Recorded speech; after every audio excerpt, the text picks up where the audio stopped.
sejahtera dan salam Malaysia Madani. Pada 20 Oktober 2024, SMK Sungai Tapang telah mengadakan Hari Terbuka PIBG.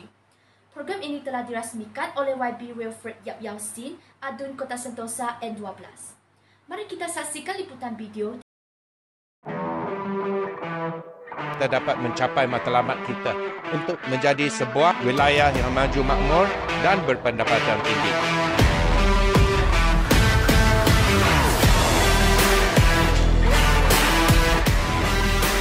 Rural Transformation Program atau Rural Rakyat Swing.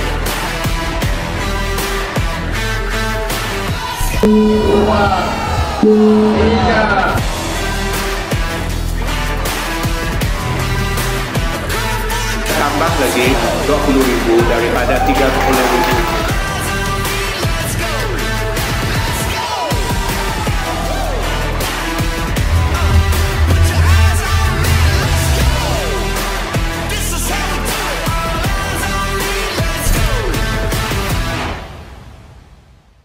Selamat pagi YB. Selamat datang kita ucapkan kepada Yang Berhormat Tuan Wilfred Yap Yau Sin. Baiklah, soalan pertama. Apakah pendapat Tuan YB tentang program Hari Terbuka dan Larian Jogatan hari ini? Memang terbaik. Tadi dalam ucapan saya dah bercakap bahawasanya ini adalah satu usaha pihak sekolah, pihak ibu bapa dan pihak pelajar di sini untuk berdikari.